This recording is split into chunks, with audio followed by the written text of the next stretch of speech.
E aí, meus queridos, beleza? Para quem não me conhece, eu sou Rafinha Soares, eu sou criador de conteúdo há mais de 8 anos e trabalho também ajudando outras pessoas a começarem, crescerem e terem sucesso na carreira como redator freelancer, com meu treinamento Redator Freelancer 5D e com minha mentoria para redatores. Esse é mais um Redacast Talks e hoje eu estou aqui com um grande nome do SEO brasileiro. Hoje, especialmente no dia que a gente está gravando isso, daqui a uma horinha e meia, daqui a pouco até que a gente vai dar uma acelerada por conta disso, vai sair o resultado. Ela é uma das 3 finalistas do Prêmio Abrad, ela é uma das 3 finalistas de SEO. E hoje sai o resultado, estamos torcendo aqui que depois desse podcast a gente consiga colocar como a vencedora do Prêmio Abrad, ela, Júlia do SEO. Júlia, obrigado por você aceitar o convite, a gente conversou bastante sobre isso, tem tempo que a gente está para fazer essa gravação aqui, obrigado por ter você aqui. Muito obrigada pelo convite, é um prazer falar. Eu falo, né? Só me apresentando antes também. Eu sou a Júlia, gente, Júlia Neves, mais conhecida também como Júlia do SEO aí no Instagram. Trabalho com SEO já há 6 anos, estou indo para minha quarta experiência profissional, já passei por várias empresas, agências, como consultora, como freelancer, como né, todas as coisas possíveis que a gente pode atuar no mercado tão vasto como SEO. E é isso, hoje estou concorrendo aí, né, entre as 3 finalistas do Prêmio Abrad, então estou bem empolgada, daqui a pouco eu vou estar lá online também. Espero que quando esse podcast vá lá, eu também já tenha o resultado, né, e seja positivo. Torcemos, É, torcemos. Pois é, muito obrigada pelo convite, né, Rafinha? Como a gente sempre fala, eu e Rafinha, a gente se conheceu na internet, se conheceu no Instagram, trocando ideias sobre SEO e conteúdo e redação. Então, são 2 pessoas que realmente gostam do que fazem, que gostam de falar. Então, é um prazer estar aqui para a gente poder conversar sobre isso, debater, levantar aí as dúvidas da galera, né, como você fez, e a gente poder falar mais um pouquinho e iniciar mais esse assunto de SEO na redação, né, o quanto que é importante falar e juntar as 2 áreas. Não, Júlia, não. Mais uma vez, boa sorte aí mais tarde. Eu torcendo bastante mesmo para que esse prêmio venha para casa, venha para casa. Para começar esse papo, a gente aqui, a gravação vai estar no YouTube, vai estar no Spotify, vai estar no Amazon Music, vai estar em todas as plataformas possíveis. O pessoal que está vendo a gente aqui no YouTube vai conseguir assistir o vídeo e tudo mais. Mas para começar, eu quero saber quem é, primeiramente, a Júlia Neves antes da Júlia do SEO? O que a Júlia fazia ali antes do SEO? Ou o SEO foi logo a primeira experiência profissional, vamos dizer assim? Você fez a faculdade, você estudou o quê? Como é que foi essa caminhada até chegar no SEO? Foi muito aleatório. Eu sempre falo que não fui eu que escolhi SEO, né? Foi a SEO que me escolheu, ele apareceu no meu caminho e falou: é isso aqui que você tem. Então, para vocês terem uma noção, antes de eu entrar em SEO, eu fazia faculdade de biblioteconomia. É uma faculdade que as pessoas falam qual é a relação. E aí a história é a seguinte. Catalogar. Pois é, a história é a seguinte: eu fiz 17 anos, passei na faculdade. Eu era muito nova, né? 17 anos. 17 anos você não tem. Você quer tomar cerveja com os amigos, Rio de ir pra Janeiro, chopada. posso chutar que era na Unirio. Uniria, isso aí. Um amigo meu fez É, biblioteconomia lá também. Tem tempo. assim, tem outras 2 grandes, né? A UFRJ e a UF, mas a Unirio, assim, acaba sendo a mais antiga, mais conhecida Eu também acho que foi a no mercado primeira de que teve. biblioteconomia. Esse meu amigo, Foi, ele fez, era 2007, eu acho que ele entrou. Acho que ele entrou na primeira turma de biblioteconomia 2007. Eu lembro porque eu fiz provavelmente prática. foi na de licenciatura, então, Foi a primeira porque a turma, primeira não turma, sei. a primeira turma de licenciatura foi em 2007. A de bacharelado foi 1800, 1900 e Não, não, bolinha, não. não sei. Era dessa, da que abriu, era a primeira turma que estava abrindo. Ele fez o Enem e tal, É, entrou. Tanto que na época eu tinha saído da FRJ e eu basicamente eu participava da comissão de formatura da Unirio de Biblioteconomia, porque eu ia em todas as festas de formatura do Rio de Janeiro, junto com esse meu amigo que ele era da comissão de formatura. Mas fala aí, da biblioteconomia, você chegou a formar em biblioteconomia ou você largou mão no então, meio do caminho? então, 17 anos, aquela coisa, né, de conhecendo o mundo, conhecendo a liberdade do mundo adulto. Entrei logo no, não sei se foi no primeiro ou no segundo período, foi logo no início da faculdade. Eu lembro que minha mãe teve que assinar o meu contrato, eu entrei no estágio muito rápido, porque eu queria muito estagiar, porque eu queria muito começar a ganhar dinheiro e viver minha vida. Eu falei que eu queria ser independente de qualquer jeito. E como eu só tinha passado para a biblioteconomia, foi a forma que eu encontrei de ser independente. E aí, descobri, no meio do caminho, entre a minha casa e a faculdade, um bar na Urca. Eu fiz 8 semestres de Levantamento de biblioteconomia e eu copo não 1, terminei. levantamento de copo 2, levantamento de copo Não, 3. tinha assim, um bar também foi, deu uma exagerada. Era um trailer que ficava na esquina da faculdade. E aí, nesse trailer, o nome do dono do trailer era Márcio. E aí a gente falava que era marciologia, do Marcinho. Então, eu sou Bom, formada em marciologia, mas não consegui me formar em biblioteconomia. isso é na URCA Faltavam, ali. assim, na URCA. Ah, não, show de bola. Faltavam alguns estágios, faltava TCC, tinha umas 2, 3 matérias penduradas, e aí, né, não terminei. Mas, para eu decidir não terminar biblioteconomia, aconteceu a B2W no meio do caminho. E aí, quando aconteceu a B2W no meio desse caminho, eu entrei lá como estagiária de biblioteconomia com o objetivo de catalogar os produtos do marketplace, Não, a que fazia B2W, sentido. para quem não conhece, é uma empresinha pequena de marketplace. Nada Quais são demais. alguns que eles atendem como marketplace? Só para o pessoal ter uma ideia, assim, dos Americanas, famosos. Submarino, Shoptime. Ah, então era pouco Hoje em produto que dia você nem é devia mais ter. B2W, né? Agora já virou até Americanas SA, que uniu Americanos S.A. Americanas Física, Americanas Digital, agora já não é nem mais B2W. Então devia ser É pouco pouco produto para você produto, catalogar, né? besteira, exatamente. Então precisava, de fato, de um time de biblioteconomia alocado lá dentro. Fazia sentido, eu entrei, eu não tinha interesse mesmo em trabalhar em biblioteca, em nada relacionado à parte de arquivo, né? Essa parte mais, digamos que arcaica, de pegar as fichas e escrever e tudo mais. Eu sempre fui uma pessoa muito ligada em tecnologia.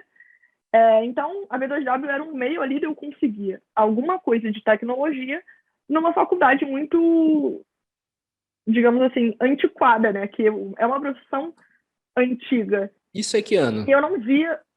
Isso é 2014, 14. 2015. 14 para 15. Acho que é 15. B2W foi 15. Então Era meu segundo estágio. já era Facebook, iniciozinho de Instagram, Snapchat, WhatsApp já Já, já. bombando. Ah, então Já já tinha, já tinha um tecnologia já era ali. total.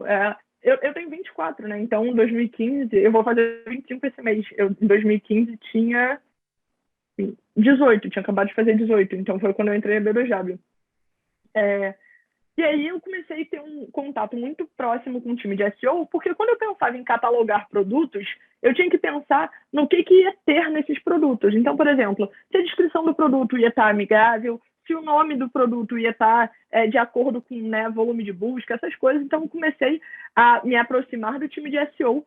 Fui ali cavando uns contatinhos que eu achei que era um mercado interessante. Comecei a me interessar, sou curiosa, fui atrás de um monte de informação. E eles já tinham lá Quando eles dentro abriram, um time de SEO robusto, assim, um time de SEO robusto, não, pesado, era bastante gente já, porque eu imagino, né? É o que eu imagino pelo menos, porque a quantidade de informação, a quantidade de dados que roda ali, para tudo, um produto, o mínimo de dados que ele vai ter é tamanho, preço, aí da onde vai sair o produto para entrega, questões, essas e coisas num todas. dia você tá vendo móvel, no outro dia você tá vendo roupa, que aí tem que. Tipo, uma medida, o outro é tamanho em números. Cor, Aí depois você tá vendo maquiagem e depois perfume. Assim, é muito campo, né? E aí você tem que catalogar em qual entra em cada campo, enfim. e ele É já uma tinha um time confusão. grande assim?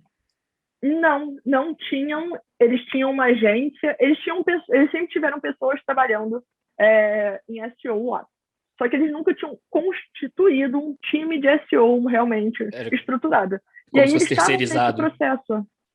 Eles tinham um modelo híbrido, que é um modelo agência mais funcionários internos. Então tinha uma agência ali que guiava eles, né, pelo caminho, e tinha o modelo de alguns funcionários ali executando.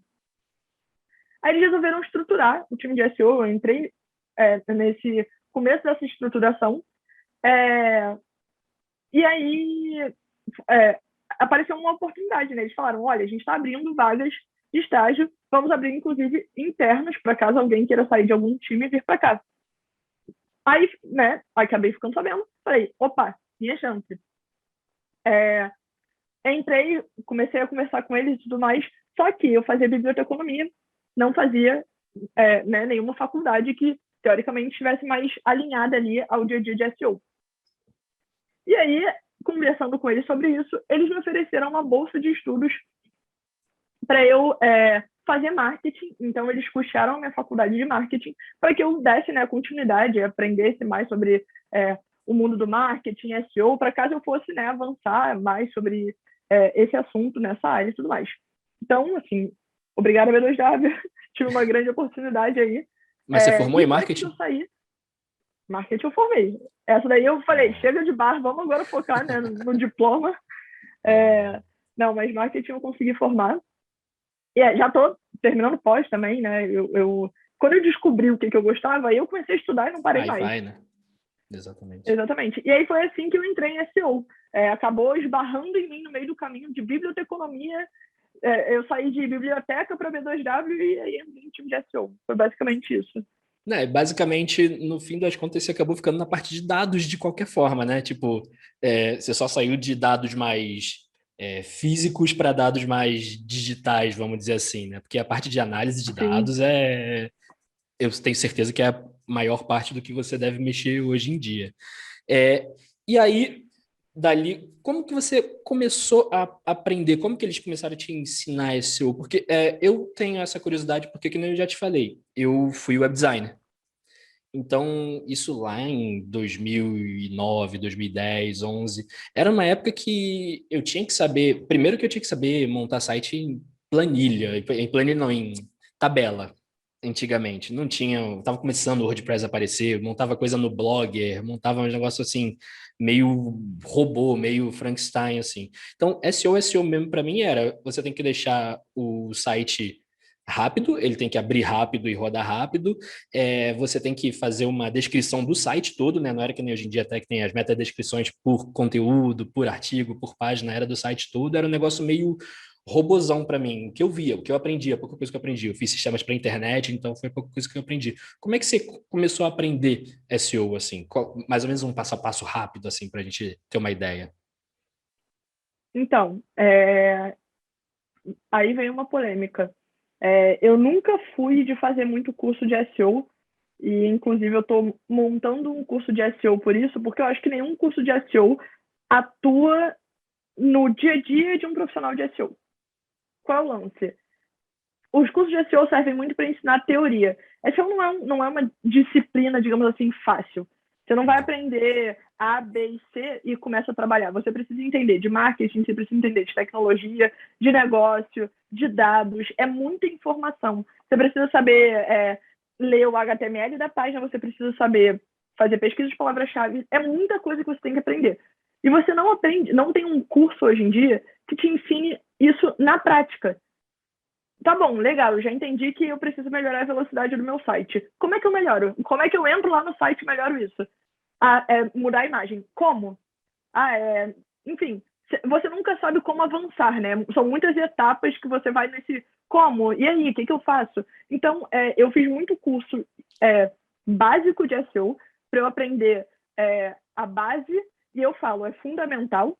Eu estou tentando dividir os meus cursos, né? Organizar num básico para realmente você aprender os fundamentos de SEO, que é tipo um SEO do básico ao avançado, todos os fundamentos, para depois você conseguir colocar a mão na massa e pensar assim, o que eu posso fazer agora que eu já sei todos os fundamentos, como é que eu abro um site e otimizo esse site? Eu nunca tive isso em termos de curso. Eu acho que o mercado de SEO ainda é muito carente desse lado. Então, eu aprendi muito na prática. Júlia, você sabe mexer com Shopify? Não. Então, toma aí um site Shopify para você fazer SEO. Tá bom. Vou pegando artigo, vou fuxicando até descobrir. Então, teve que ser muito na prática, até porque SEO depende de cada plataforma. O WordPress, por exemplo, tem vários plugins. Então, acaba tendo um monte de variável. Então, é difícil você fazer um curso que você aprenda SEO, porque Eu aprendi SEO, por exemplo, para WordPress. E agora, como é que eu vou fazer para um site Magento? Muda tudo.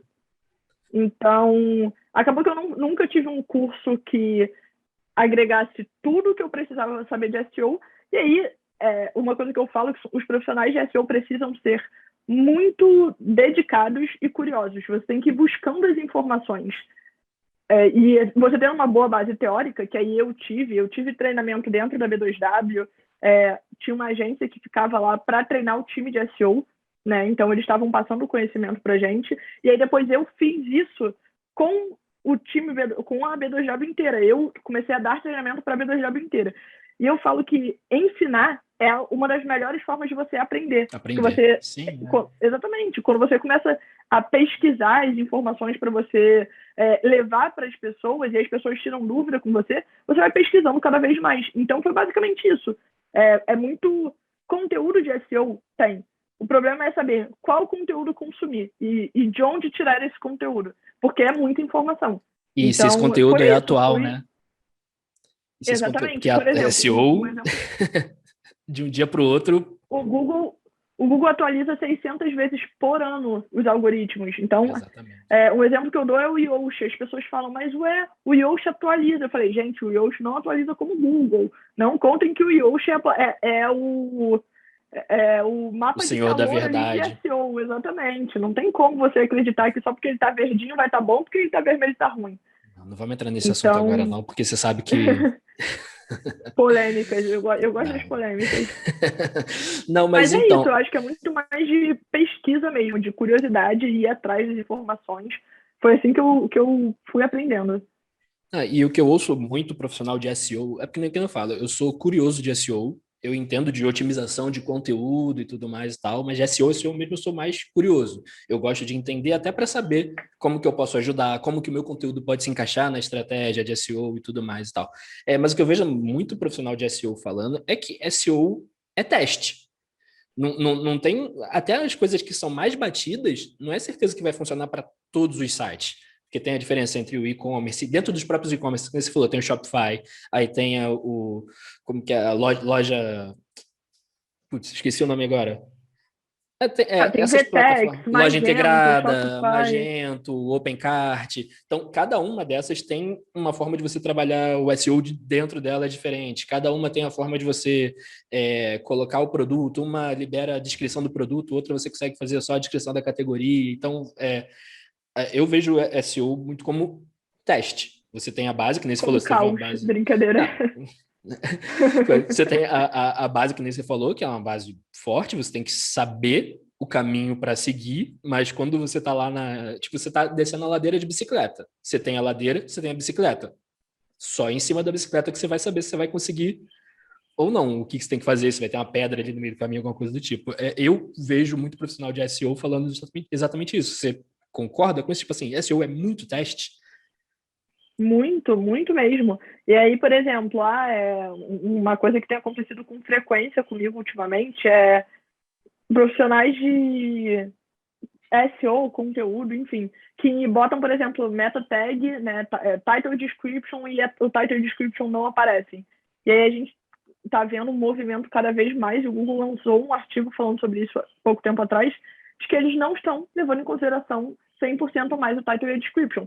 Se eles acharem um elemento da sua página que seja mais relevante e eles considerarem mais importante, eles vão tirar o seu title e vão selecionar um novo.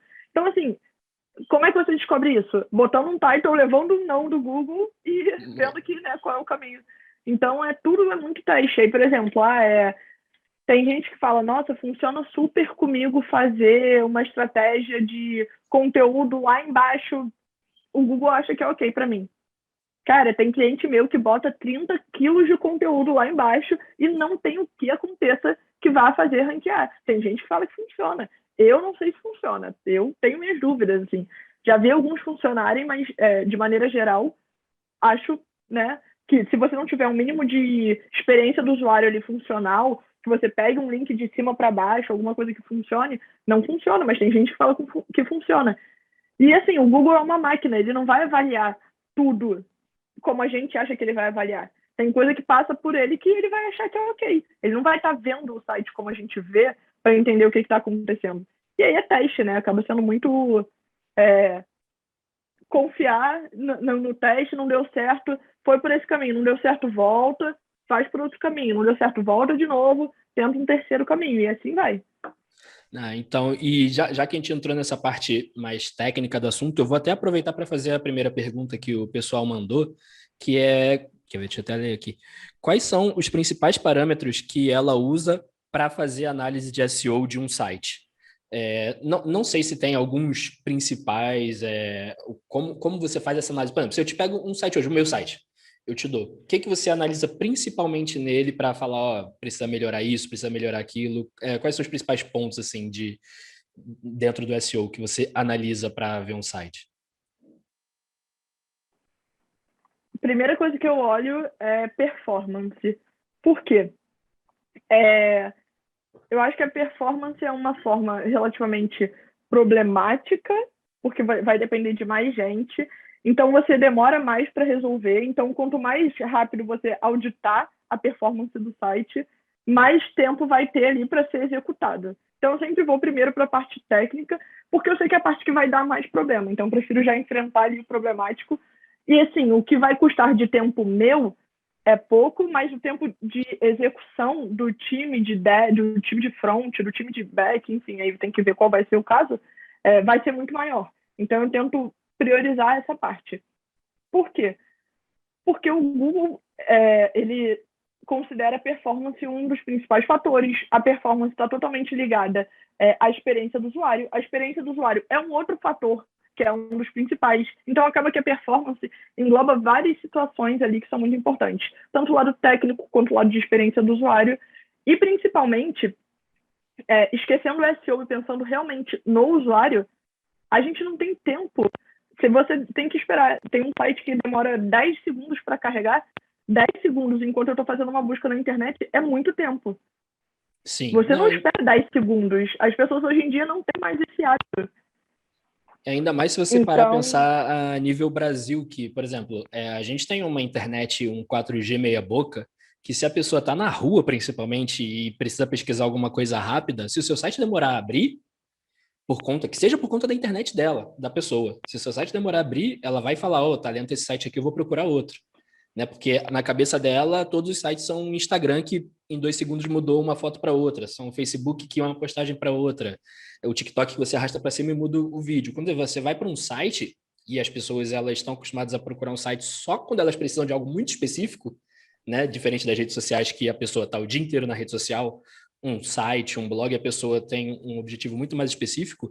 Se o seu site demorar a abrir, ela tem milhões de outros sites que vão ter provavelmente aquela mesma resposta e que talvez abram mais rápido que o seu e ela vai dar preferência para aquilo. Por exemplo, exatamente, é né? uma concorrência desleal. O Google demora, aparece lá em cima sempre, né, nas buscas no computador. O Google carregou em 0,3 segundos 1 milhão de resultados. Você tem 1 milhão de sites concorrendo com você, porque você acha que o seu site vai ser especial de alguma maneira. Não vai. Então, você tem que ganhar ali enquanto está ali. E tecnologia é uma parte que é muito gargalo em SEO. Por isso que eu tento analisar rápido e já despachar para os times para tentar dar o máximo de ritmo ao projeto, né? Acaba demorando muito mais. Depois disso, vem a parte de conteúdo, que aí eu olho para entender se as tags estão todas corretas, né? Se está tudo ali funcionando direito, principalmente para o lado estrutural, para depois pensar, porque, um exemplo, o Rafinha estava trabalhando comigo esses dias aí, a gente fez uma quantidade absurda de texto. Ele me mandou os textos e eu não consegui implementar. Por quê? Porque não tinha espaço para colocar o texto, não tinha umas tags corretas. Então, eu tento olhar muito mais para a parte estrutural do conteúdo. É possível a gente trabalhar o conteúdo do site? É possível a gente adicionar uma tag H1, outra H2, H3, enfim, fazer um texto ali que seja estruturalmente aceitável para o Google? Se sim, aí eu vou para a parte do conteúdo, que aí realmente é onde eu consigo ganhar uma quantidade maior de informações trazidas para o meu site, para quando eu chegar no meu terceiro, quarto ponto, já até perdi as contas, no último ponto, que é o link building, que é um ponto muito importante de SEO também, eu ter conteúdo suficiente para o Google entender que aquele conteúdo é relevante para um monte de palavra-chave. se eu faço conteúdo, por exemplo, um texto que o Rafinha estava escrevendo esses dias para o nosso cliente, é um texto de fraldas. Se eu faço um conteúdo para um assunto fraldas, o que isso vai dizer? E você tem que indexar para o... Desculpa, se eu faço link building para o assunto fraldas, isso vai indexar para a palavra fraldas. Mas eu tenho um monte de informação no meu site, fraldas, fraldas Pampers, fraldas... Tipo de fralda, fralda geriátrica. Exatamente. Todos os termos possíveis em relação a fraldas, eu vou conseguir fazer com que o link building, né, e aí a minha autoridade da página cresça para todas as palavras-chave. Então, eu tento ir por esse caminho para eu conseguir trazer a maior escalabilidade possível, porque é muito difícil realmente... se eu começasse com conteúdo, eu tivesse um conteúdo pronto e ele não pudesse ser implementado, ainda assim viraria gargalo e demoraria mais, porque eu já gastei um esforço com o conteúdo. Então, tento seguir essa linha aí, assim, que eu acho que é a linha mais eficaz e são as 3 coisas que geram maior impacto em SEO, né? Que é performance, conteúdo e link building. Ah, não, show de bola. E falando em... Aí eu vou entrar num papo rápido sobre performance, por exemplo, até para as pessoas entenderem uma outra questão de SEO que eu acho muito importante, e eu acho muito importante um redator saber, até para ele saber lidar com clientes, porque na redação, quando você se coloca como um redator SEO, eu não gosto desse termo, mas é o termo que o pessoal usa. Quando você trabalha com conteúdo, com otimização de conteúdo, tem muito cliente que tem aquela questão do você me garante que o seu artigo vai ranquear, você me garante que o seu artigo vai me botar na primeira página e coisas desse tipo. E assim, por exemplo, eu sei parar e explicar. Vai depender de muita coisa. É a questão do EAT, né? Eu sei parar e explicar isso, essas questões que vai depender muito de cada coisa. Mas o que é, por exemplo, a minha pergunta real era o que é o EAT e o quanto isso influencia numa estratégia de SEO e como por exemplo, eu como redator, fiz que eu sou um redator leigo iniciante, como que eu posso explicar para um contratante, por exemplo, que não vai depender só do meu conteúdo, mas de muita coisa envolvida ali? Não sei se ficou clara a pergunta.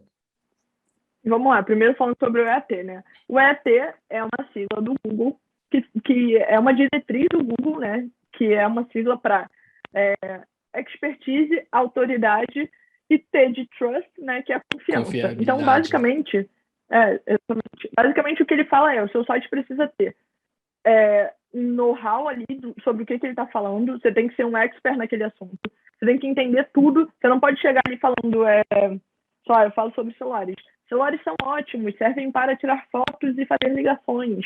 Não, você tem que falar com toda a autoridade do mundo, explicando as dúvidas dos seus usuários, trazendo realmente quais são as dores das pessoas ao comprar. O que as pessoas estão procurando quando vão comprar um celular? As pessoas querem saber qual é o modelo, qual é o melhor custo-benefício, qual é a capacidade, qual é o memória RAM, megapixel, isso aí, memória RAM, enfim. Tem um monte de informação que você precisa trazer para mostrar que você é um expert.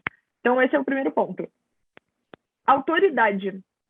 Como é que você passa autoridade? Você precisa que outras pessoas estejam falando de você e você também esteja mencionando as suas fontes confiáveis. Porque, né, é uma troca. O Google, ele fala isso, que o link building funciona de fora para dentro e de dentro para fora. Sim. Se você está pegando um trecho sei lá, da Samsung, você está tirando uma informação vinda direto da Samsung para falar numa página do celular, você precisa falar que é uma informação tirada da Samsung, porque a Samsung é uma autoridade no assunto. Se você puxa uma informação ali da Samsung e complementa com toda a sua análise, você está passando uma análise com dados confiáveis. Você vai estar mais ou menos roubando a autoridade da pessoa, pegando emprestado a autoridade da Samsung para o seu conteúdo. Exatamente. Isso. Sim, óbvio.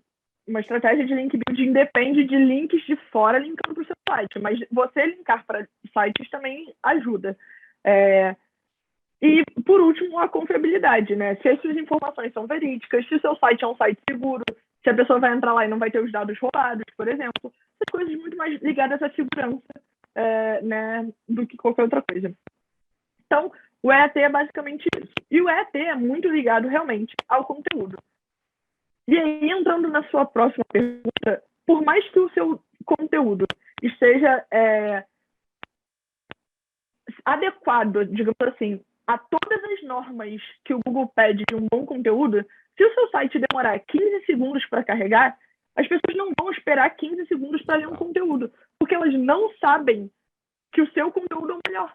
Então, mesmo que o seu conteúdo seja o melhor, se o seu site não estiver propriamente otimizado tecnicamente, não vai funcionar. Eu já peguei caso de cliente que veio falar que a culpa era do redator por não estar indexando, e ele não tinha nenhum sitemap. Então, uma página de blog era criada e o blog sumia, o post sumia. Como é que o Google ia encontrar aquele link daquele post de blog se não tinha um sitemap? A página da pessoa demorava 13, 14 segundos para carregar. Como alguém vai querer acessar um conteúdo? Em 13 segundos, você já leu o que você quer saber. Você não vai esperar 3 segundos só para poder ler. Então, assim, e aí volto naquele assunto de que SEO realmente é uma disciplina complicada, porque você tem que ter muitas coisas alinhadas. Não dá para você fazer um único esforço. Tá. Então, basicamente, não adianta você ter só o EAT se você não tiver todo o resto, porque o SEO é uma disciplina que depende de conteúdo, performance, autoridade e mais N fatores. Então, se você tem o seu conteúdo, pode ser o melhor do mundo, mas se o usuário não chegar até aquele conteúdo, ele não vai saber que o seu conteúdo é o melhor do mundo. Então, como é que você vai fazer para o seu usuário chegar ao conteúdo? O que você precisa fazer é trazer o usuário até o conteúdo. E se você tiver só uma performance boa e não tiver o conteúdo, né, inverter a situação, o seu usuário vai entrar no seu site de que maneira? Com quais palavras-chave? Como é que o Google vai indexar aquele site para várias palavras-chave se não vai ter um conteúdo ali? Então, não dá para você focar só em um lado. E aí você tem que, né, fazer um projeto que envolva um monte de times aí, que eles todos estejam alinhados. Então, eu já vi esse problema. O cliente adora botar a culpa no outro, né? Ai, meu Deus, o redator escreveu aqui um texto péssimo. E aí não tinha nenhum sitemap. Eu falei, então precisamos conversar. E aí é isso, né? O então, famoso, assim, não adianta. famoso, a culpa Pode é minha, falar. eu boto em quem eu quiser. Né? Não, é porque o que eu falo. Tem Exatamente. muito isso. Tem muito isso do contratante, muitas vezes, sem entender. Não, às vezes nem é por mal, às vezes ele só não entende. Ele ouve falar, você precisa de um conteúdo com 2.000 palavras, com a palavra-chave no título, com a palavra-chave não sei aonde, com a imagem não sei o quê. Você fizer isso, você vai ranquear. Se você fizer isso, você tem grande chance de ranquear, mas vai depender de muita coisa além disso. Quando a pessoa me pergunta como que eu consigo garantir que o meu conteúdo vai aparecer na primeira página do Google para pesquisa, eu falo, cara, nem com anúncio pago você consegue. Se você pegar um anúncio pago que tenha bastante concorrência do anúncio pago, se o seu anúncio não for também muito bom, você não vai garantir que vai aparecer para todo mundo que pesquisar. Se não, pagando você não vai garantir, não é com um conteúdo, ou só com a velocidade, ou só com uma coisa que você vai garantir. É um conjunto de coisas que, somadas, eles vão te dar maior chance de você aparecer numa primeira página do Google, que seja numa segunda página do Google. Tem gente que não entende muito bem isso. Que eu falei, eu sei que muitas vezes não é por mal, é o que a pessoa ela ouviu falar, ela ouviu dizer, que nem essa questão, por exemplo, que é uma das coisas que perguntaram aqui, qual que é o número ideal de palavras para um artigo ser bem ranqueado no SEO? E eu sei qual vai ser a sua resposta, mas como fizeram a pergunta, eu falei, deixa que a Júlia responde, que certamente ela vai saber explicar até melhor do que eu. Não, assim, para você ter uma noção, Rafinha está aqui de prova, quando eu dou um artigo, eu falo, cara, pode ir de 500 a 1.500, sei lá, cria aí. Vai de 1 a 5.000, pronto, faz o melhor conteúdo possível. Se o melhor conteúdo, com todas as informações sobre um assunto, tiver 500 palavras, eu sempre dou o mesmo exemplo. Escreve sobre canela de velho. Canela de velho é um produto para passar, né, para melhorar coisa muscular, tipo arnica. Escreve 500 palavras sobre canela de velho. Vê se vai conseguir escrever mais do que isso. É muito difícil, cara, escrever. Tem assunto que não dá para você fazer uma quantidade absurda de coisa, de informação, que vai ser encher linguiça. Exatamente. E fazer o usuário ler uma coisa que ele não quer, ele quer uma coisa objetiva. principalmente na internet. Quando você está lendo um livro, você gosta que o autor passe por situações e situações. Quando você está fazendo uma pesquisa na internet, você quer objetividade. Você quer papo, eu quero entrar papo, lá, exatamente, eu quero entrar lá. Qual é o objetivo da canela de velho? Pá, uma frase. Me respondeu? Respondeu. Vida que segue. Óbvio, né? Tô dando um exemplo aqui. Você não vai fazer todos os conteúdos com 200 palavras, porque você quer trazer o máximo de informação possível, né? Se você for fazer um conteúdo sobre SEO, por exemplo, 2.000 palavras eu já acho pouco. Se você tiver que fazer um cenário geral de o que é SEO. Fala sobre marketing digital, por exemplo. Exatamente. Aí você tem que fazer um conteúdo grande, um conteúdo extenso que vai demandar muito mais. Mas se você está falando sobre um tema muito específico, não tem por que você fazer 2.000 palavras. Então, o que eu sempre falo é, faça um conteúdo pensando no usuário e lembrando que o Google vai ler também. O foco é no usuário, mas você, obviamente, depois que eu até falo, escreve o conteúdo e depois procura como se tem espaço para alguma palavra-chave ou outra, se tem espaço, né? Enfim. Óbvio, as heading tags H1, H2, H3, né, que são os títulos, tópicos e subtópicos, precisam ter palavra-chave. Isso eu não abro mão, porque realmente é uma estrutura que o Google valoriza. Não, mas cabe, né? Quê? E cabe, né? Se você está falando sobre um assunto, ele vai caber dentro de um. Sim, total. Faz sentido, né? O seu título tem que estar alinhado ao seu assunto. Ao conteúdo em geral. Exatamente. Então, nesse caso, cabe. Mas você forçar informações só porque você quer chegar a um número de palavras-chave, isso é até importante, principalmente para os redatores que cobram por palavra, para ter isso em mente. Falar, cara, eu posso te entregar aqui um conteúdo que vai custar de, vamos supor, 10 centavos a palavra. Vai custar de R$50 a R$500. Se eu escrever 5.000 palavras sobre marketing digital, você tem que estar feliz, porque é importante.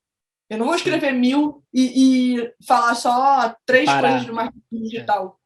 Exatamente. Então, é basicamente... E é difícil, principalmente quando você é freelancer, alinhar isso com o contratante, porque o contratante não quer.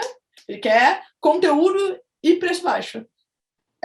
Mas é importante ter esse diálogo e explicar o motivo disso, né? Falar, cara, não consigo te entregar um conteúdo de 200 não, mas 500 palavras sobre marketing digital, senão eu vou falar só o que é e para que serve. E aí já acabou, exatamente. Então, é muito esse alinhamento. E não existe um número mínimo ou máximo, tá? Eu já vi página indexando com 200 palavras, eu já vi página indexar com 10.000. Então, realmente vai de acordo com o que é fundamental ali para aquele conteúdo específico.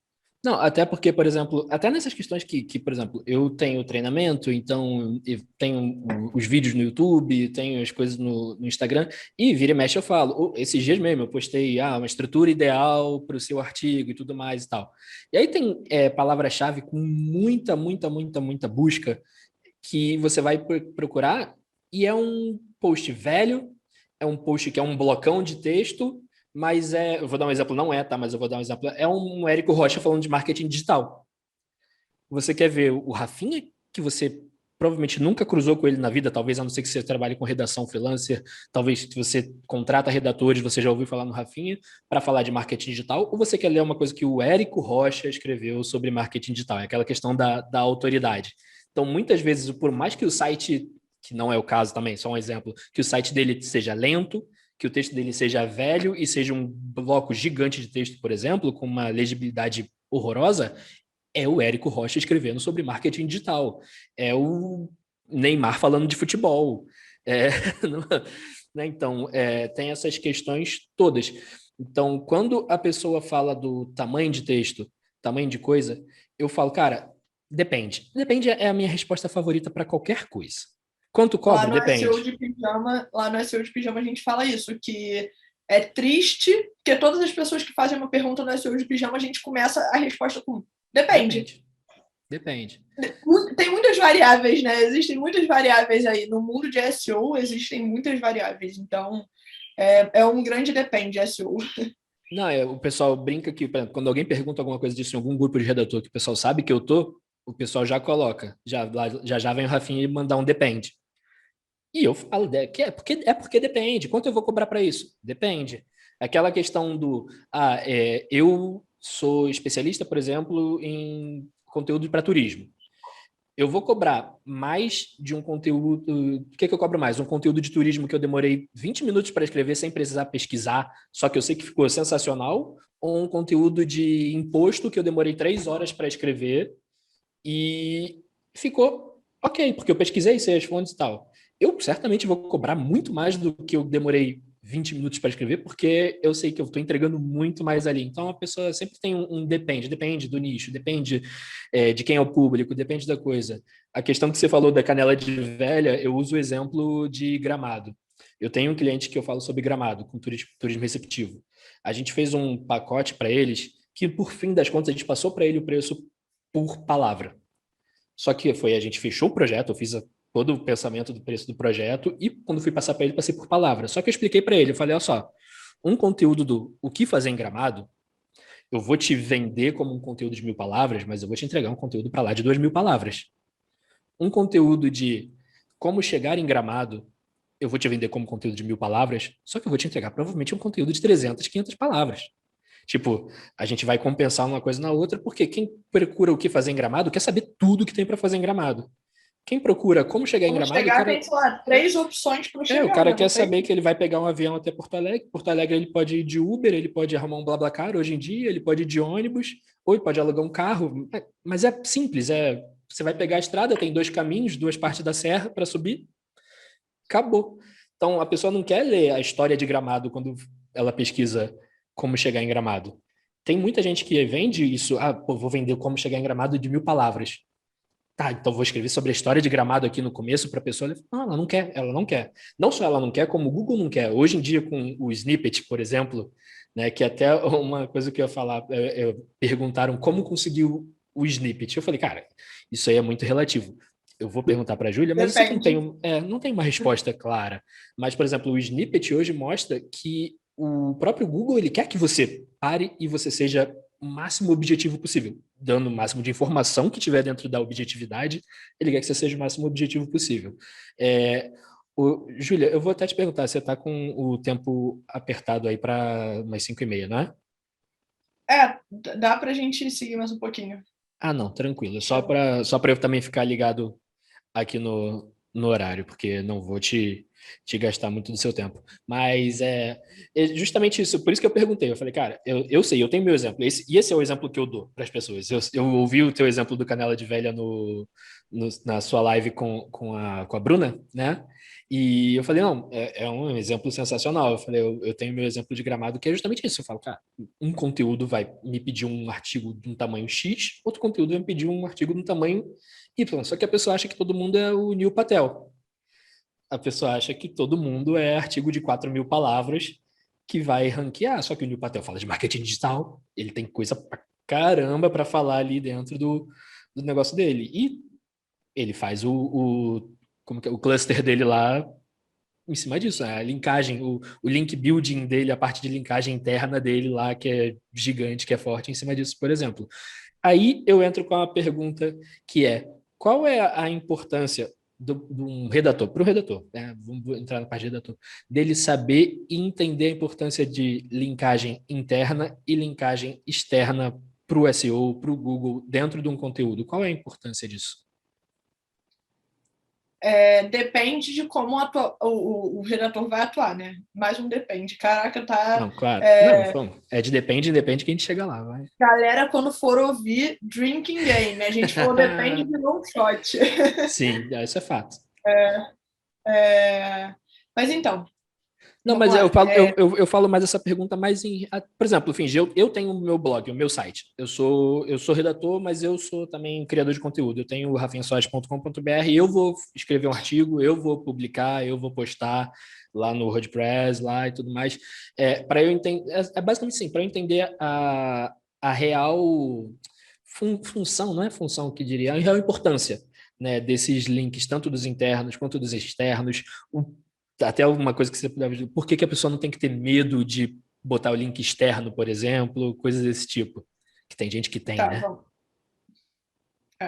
vamos lá. O link interno funciona da seguinte maneira.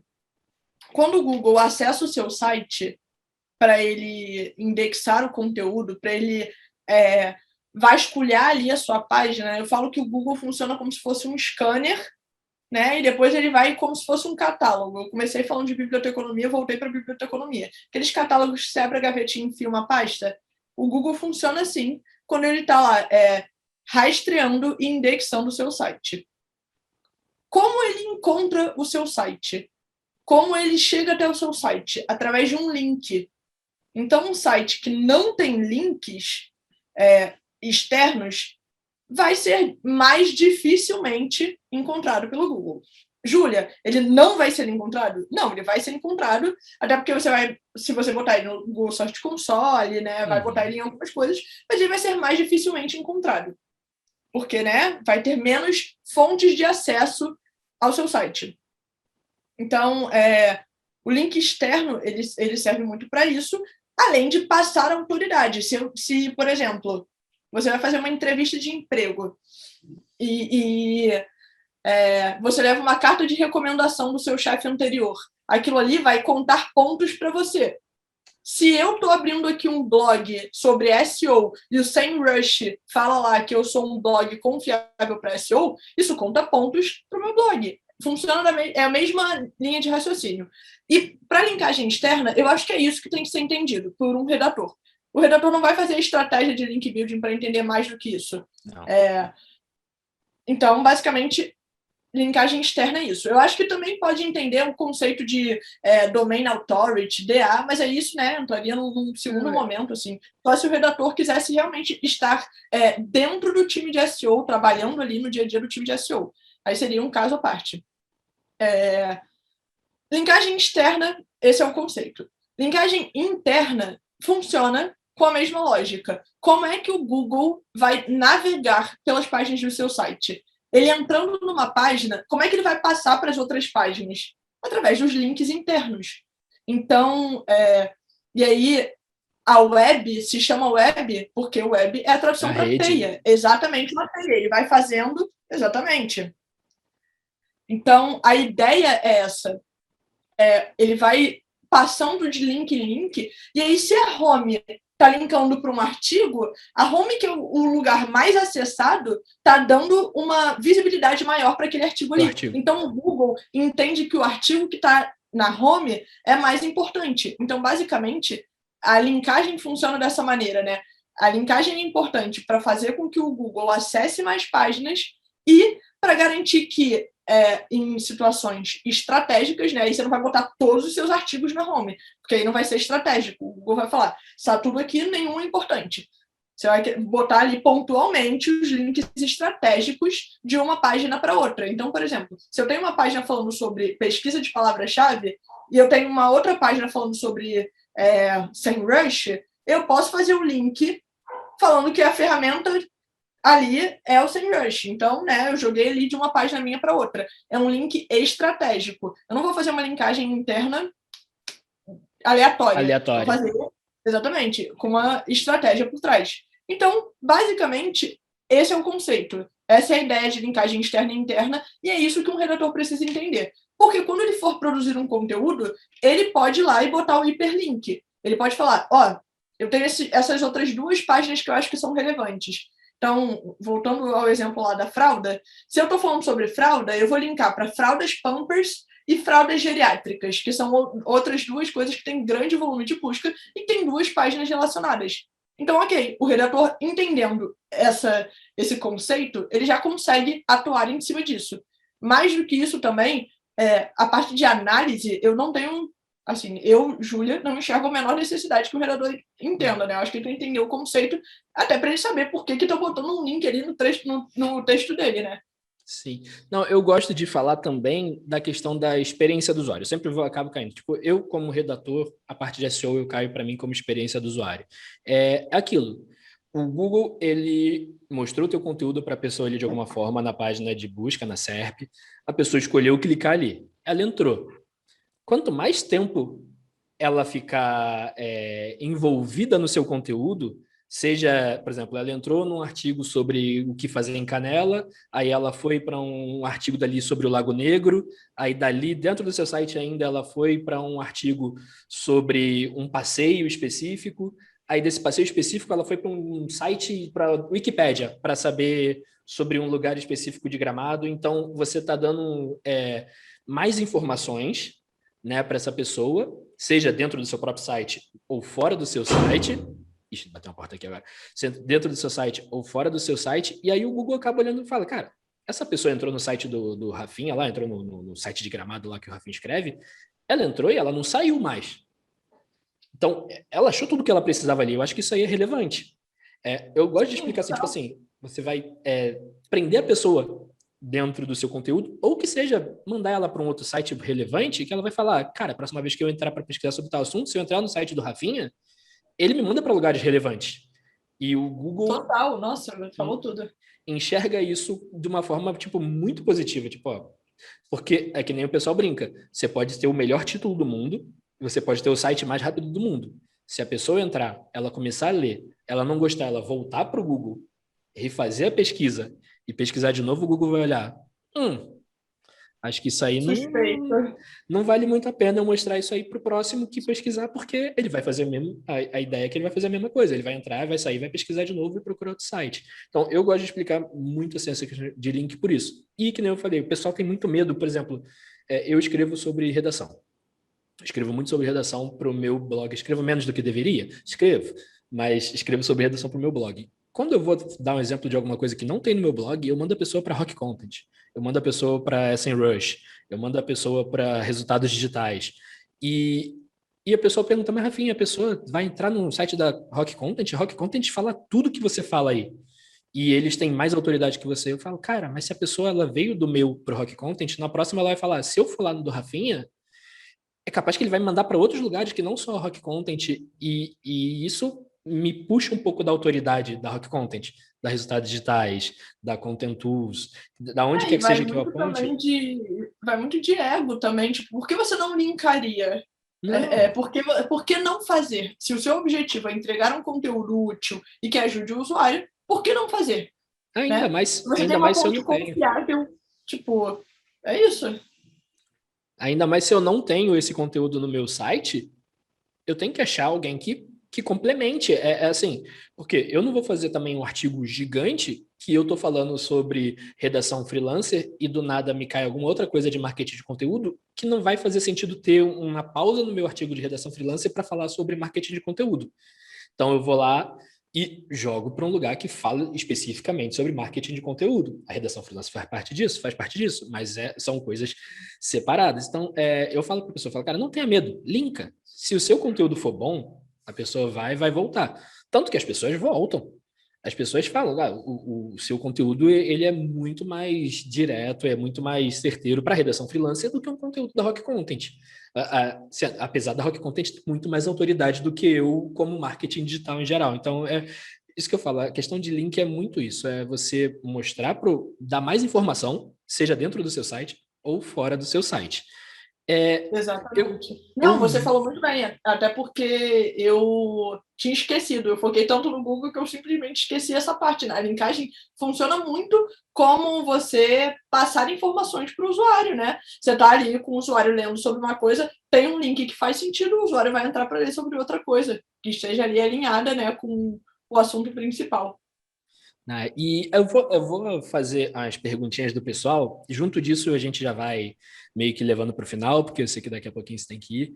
É coisa bem rápida aqui. Por exemplo, perguntaram, um redator SEO, ele pode migrar para ser um analista SEO? Ele tem alguma facilidade, dificuldade? E quais as dicas para quem está começando na área? Eu acho que essas duas perguntas acabam meio que se interligando, né? Quais dicas você dá para quem está começando na área? Vamos lá. Primeiro, sobre o redator, ele inclusive já conhece um monte de estratégia de SEO, ele já entende muito da parte conteúdo de SEO, então ele já tem um passo à frente ali, né? Do que uma pessoa que está chegando do zero para aprender SEO. Eu acho que faz total sentido, se é uma vontade do redator, fazer essa migração aí de carreira. E dica para quem está começando, me seguir no Instagram, que eu trago bastante conteúdo. Não, brincadeira. Não, me é sigam fato. mesmo, Segue, mas é sim. brincadeira. Segue.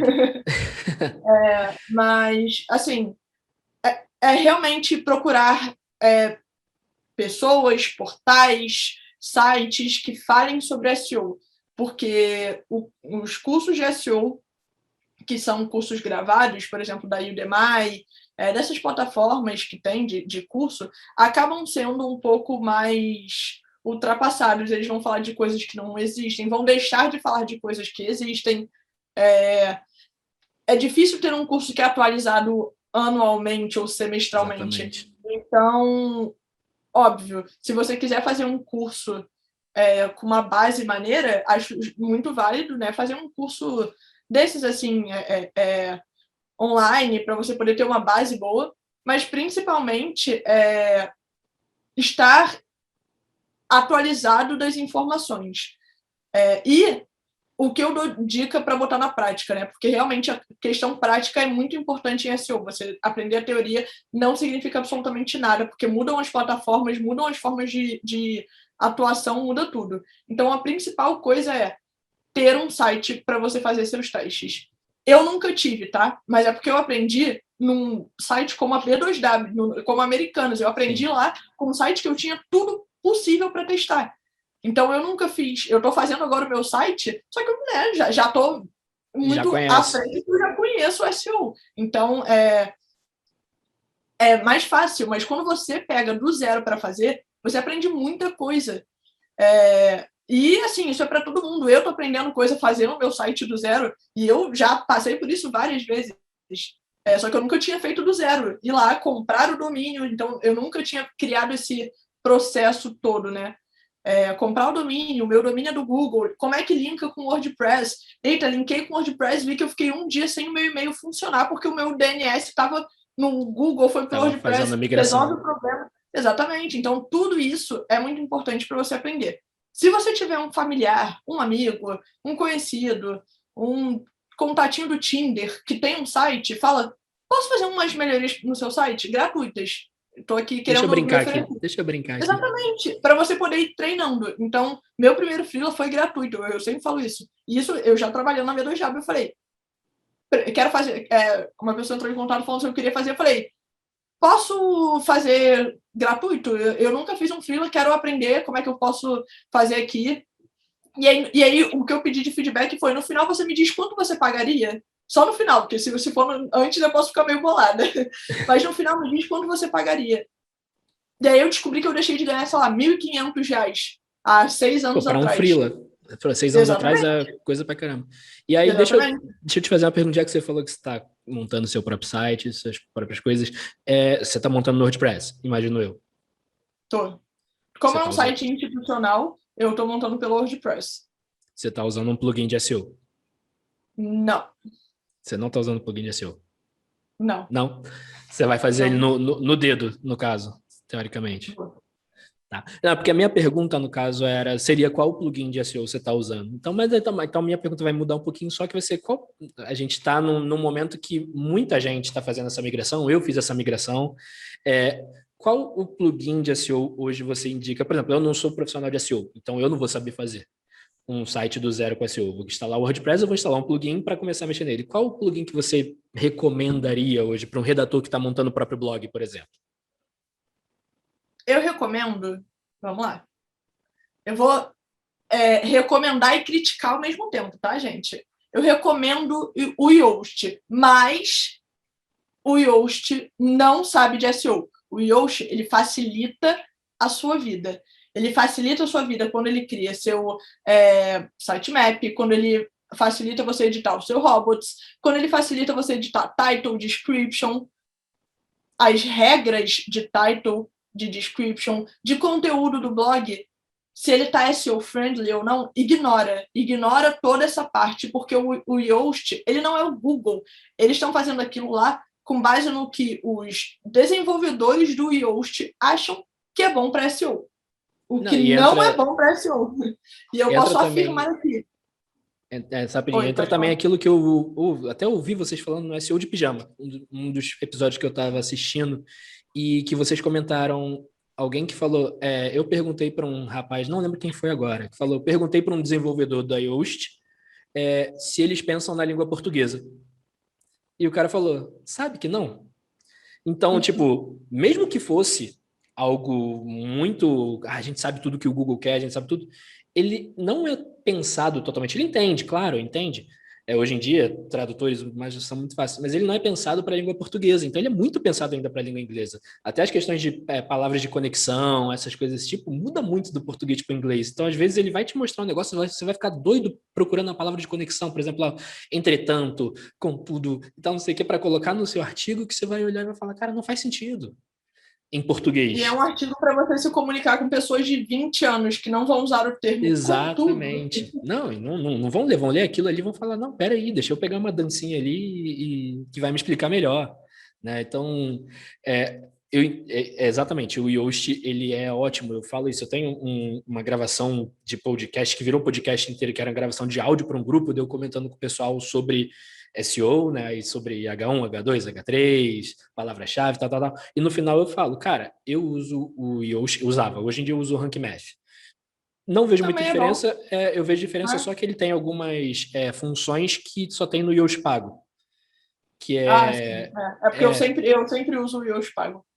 Então, exatamente. Isso que porque, por exemplo, dados estruturados, coisas desse tipo, o Rank Math, ele te ajuda na versão gratuita do Rank Math, ele tem essas opções que só tem no Yoast pago. Mas eu sempre usei o Yoast a minha vida inteira e recomendo. Instala o que você achar mais fácil, o que se adaptar melhor.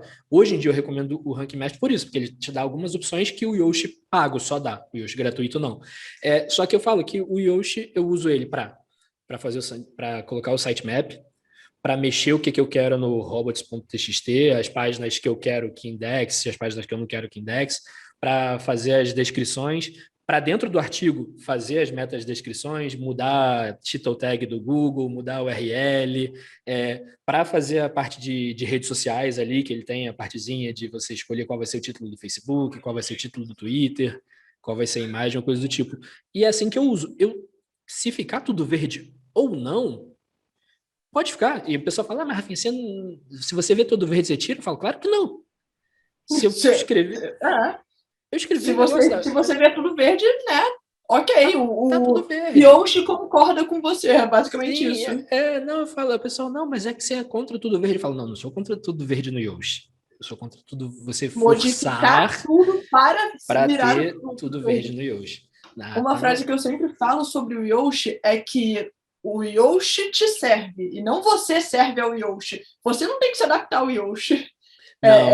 O seu conteúdo tá bom, é o seu conteúdo que tá valendo, e é isso. Exatamente. Não adianta você comprar o melhor martelo e o melhor prego se você não souber usar a furadeira, se você comprar uma furadeira, se você não souber usar o prego certo que você quer pregar o quadro na parede. Tipo, o Yoast, ele é a furadeira ali, ele vai te ajudar a fazer o buraco na parede. Ele não vai fazer para você. Se você botar ele ali do lado da parede, ele não fura sozinho. Não vai furar para você, você tem que saber. E aí o furo pode sair perfeitinho no primeiro momento que você usar a furadeira, que seria teoricamente o tudo verdinho na hora que você fizer. E ótimo. Mas pode não sair também perfeitinho, mas ficar bom para você botar o prego ali, colocar um quadro no lugar e ficar ótimo, ficar bonitão. Então, isso que eu falo pro pessoal, eu falo que o Yoast é ferramenta. Quem vai fazer acontecer ou não é você. E aí, para a gente ir pro finalzinho, eu vou te perguntar uma coisa que agora eu quero, e fiquei até curioso para ouvir, qual curso de SEO você indica?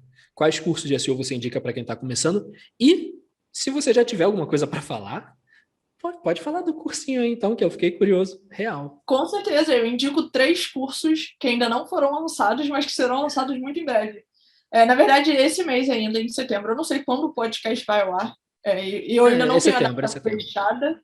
Eu ainda não tenho a data fechada, vai ser perto do dia 20, vamos botar, né, perto do dia 20. Eu vou fazer o meu aulão gratuito, que é para entender o que é SEO e pilares de SEO, né? É um bem basicão mesmo, assim, versão 0. Você não sei direito sobre SEO. Sou redator e quero aprender. Sou desenvolvedor e quero aprender. O que é SEO? Vai ser esse aulão. para depois eu começar a estruturar meus cursos. Que aí eu vou ter um curso de SEO para redatores, que é só focado realmente em ajudar os redatores desde o início a fazer uma pesquisa de palavra-chave, a entender a importância de cada uma das coisas dentro das palavras-chave, até medir o resultado. Como é que eu sei se aquela minha palavra-chave foi indexada e foi bem indexada, me gerou o resultado esperado? Então, toda essa parte de conteúdo de maneira geral, né, que eu quero focar muito para ajudar, porque eu vejo que redator realmente fica muito sobrecarregado com demanda de SEO, então se tiver como facilitar o dia a dia dos redatores com SEO, né, eu acho que é importante. Não só isso, mas também ajuda a agregar valor no trabalho do redator, né? Ele conseguir entregar mais e cobrar mais por conta disso. Exatamente. Ele pode cobrar pela análise depois dos resultados. Então, exatamente, facilita bastante já. E dá um lado analítico para os redatores, né? Porque tem cliente que acha que o redator é só ali uma máquina de tá pronto, próximo. E não é. O redator trabalha, pesquisa, faz 1000 estudos, análises, tudo para poder criar ali um conteúdo que seja mais adequado aos usuários. Então, isso é importante também ter em mente. E eu vou fazer um curso também do básico ao avançado de SEO teórico, porque, né, não sei se final do ano, talvez início do ano que vem, eu quero fazer um de analista de SEO, que a ideia é realmente estruturar na prática, como é que você bota em ação num site isso, né? E aí eu tô vendo qual plataforma ainda eu vou usar, né? Mas já tem assim, já tá engatilhado e vai ter muito a ver com esse primeiro que vai ser o do básico ao avançado de teoria, né? Basicamente você vai pegar a teoria e vai agregar a prática mais na frente, então. Exatamente. Eu vou começar com a teoria, porque se você chegar para fazer a prática sem passar pela teoria, não tem como. Se você não conhecer a teoria, vai ser um sofrimento. Então, eu vou fazer essa parte da teoria para, no final, eu pensar em uma estrutura de qual plataforma, né? E entender com os alunos também. Eu já tenho o esqueleto, falta só realmente botar o que vai ser feito ali. Principalmente ferramentas, tipo, como é que eu conecto um site no Google Search Console? Porque a gente fala que a ferramenta boa de SEO é o Google Search Console. Mas e aí, o que eu faço para ter o meu site no Google Search Console? Como eu chego a isso? Então, toda essa parte prática do dia a dia de SEO. Mas, cursos de SEO. Não vou indicar nenhum, vou deixar em aberto aqui, mas vou falar para vocês acompanharem SEMrush, Ahrefs, Search Engine Journal, até o Neil Patel. Eu não sou a maior fã do Neil Patel, porque eu acho que eles vendem fórmula para tudo, e vender fórmula em SEO é meio complicado, mas eles têm um conteúdo introdutório muito bom. E existem muitos cursos gratuitos de SEO aí disponíveis para um basicão, como esse que eu vou fazer no meu aulão. Então, quem já quiser começar, não quiser esperar, já pode correr atrás desses cursos, que existem muitos cursos gratuitos aí disponíveis para ter essa visão básica do que é e quais são os principais pilares. Não, show de bola. E aí, a última pergunta que eu vou fazer, depois eu vou pedir para você falar onde o pessoal te acha e tudo mais, você falou do Google Search Console, dá umas dicas de ferramentas para redator, no caso, para redator agora hoje, para criador de conteúdo em geral, de ferramentas principalmente gratuitas, para o cara, tipo, eu montei meu blog, ou eu vou pegar uma pauta para... O pessoal ligou aqui. Eu montei meu blog, eu vou ter que fazer uma pauta para um cliente e tudo mais, onde eu vou achar a palavra-chave, como que eu vou, o que eu vou usar, tipo, o Search Console para fazer as métricas, coisas do tipo. Quais ferramentas você recomendaria para um redator freelancer hoje ele usar, um blogueiro, um redator freelancer, para ele usar para agregar valor assim no trabalho dele ou para ajudar ele também nas pesquisas dele? Tá. Eu sempre falo que quem pode pagar, né? Quem tem aí uma cartela boa de clientes, usar o SEMrush. Porque o SEMrush te permite fazer muita análise em cima do conteúdo que você está escrevendo. O SEMrush tem a versão gratuita, mas é limitada. Mas é uma boa forma de você usar. Eu acho que para pesquisa de palavra-chave, ele até te permite fazer bastante coisa na plataforma gratuita. Outra ferramenta freemium que é ok é o Ubersuggest, mas entre o Ubersuggest e o SEMrush, eu fico com o SEMrush na versão gratuita. Tem uma ferramenta que é freemium, mas que você não precisa pagar. Eu nunca paguei, eu sempre usei a versão gratuita, que é muito boa, que é o Answer the Public, que ele te dá perguntas que os usuários fazem no Google sobre alguma palavra-chave. Olha que Sim, mágico! Você já tem os tópicos do seu conteúdo. Se eu o quero quê, falar por sobre quê? marketing digital, exatamente, ele já classifica dúvidas de por quê, dúvidas de o quê, dúvidas de como, dúvidas de qual. Ele já dá classificadas todas as perguntas possíveis sobre um assunto. Então, você já cria bastante conteúdo dali. Óbvio, você não vai saber volume de busca, você não vai ter acesso a outras informações, mas você vai saber quais são as pesquisas mais feitas sobre um assunto. Então, já ajuda muito. Tem o Keyword Tool, que também dá uma ajudada. Ele ajuda até para outras ferramentas, tem para YouTube, tem para Google, tem para Instagram. Keyword Tool, o nome. Deixa eu pensar aqui. Google Trends é gratuita Google Trends. E ajuda bastante até a criar tópicos, a comparar palavra. Eu estou em dúvida de usar por favor ou por obséquio. Qual eu vou usar? Bota no Google Trends e vê qual vai ser melhor. Biscoito ou bolacha? Exatamente. Biscoito. Ele faz um... Não, longe. Tá, Em São Paulo, as pessoas usam mais o termo biscoito do que bolacha. O Google Não, Trends gosta disso. Eu tô aqui. A minha única discussão disso é com a minha esposa, mas eu tô aqui. É biscoito. Pega o pacote de traquinas e vê, mas tudo bem. Mas basicamente é isso. O Google, inclusive, mostra essa verdade, né, que dói os paulistas, mas ele fala isso, que realmente, lá, né, tipo, biscoito versus bolacha. Biscoito tem isso aqui de pesquisa e bolacha tem isso aqui de pesquisa. Não significa que quando tiver lá no número 100, são 100 buscas por mês. Significa que 100 é um número de maior pico de busca e 0 é o menor pico de busca, tá? Não é por quantidade, é quase como um mapa de calor. Mais para cima tem mais gente buscando, mais para baixo menos gente buscando. Não quase como se fosse um percentual, assim, vamos dizer, né? Não é um percentual exatamente, mas como se fosse mais um percentual do que um número exato. Exatamente, isso aí. Esse é o conceito. E acho que são essas. Essas são as ferramentas que eu uso no dia a dia para pesquisa de palavra-chave. Aí o Google. O Google é a melhor melhor ferramenta de pesquisa. Se eu quero falar sobre marketing digital, eu jogo marketing digital, vejo quais são as sugestões em relação ao marketing digital e vejo quais são os primeiros resultados. E vejo o que as pessoas estão falando sobre isso. Uma coisa que eu tenho usado muito, duas coisas que eu tenho usado muito no Google para você construir um conteúdo até mais completo, tudo mais, que eu tenho dado dica pro pessoal, é usar as pessoas também buscam do Google, como acaba para mim virando subtópicos. Geralmente eu acabo sempre usando subtópicos com as pessoas também buscam e lá embaixo, no final, outras palavras-chave relacionadas. Exatamente. Então, o Google é aquilo. Se ele está dizendo que você quer ranquear para ele, por que você vai quebrar muita cabeça em outros lugares, cara? Então, são ferramentas realmente muito boas e muito interessantes. Júlia, a gente vai terminar por aqui. Você tem um compromisso aí, show de bola, que tô daqui torcendo pra caramba. A gente vai ter um papo 2, 3, 7, porque eu sei que SEO vai mudar, daqui a pouco o Google atualiza alguma coisa, vou te chamar aqui de novo para a gente conversar.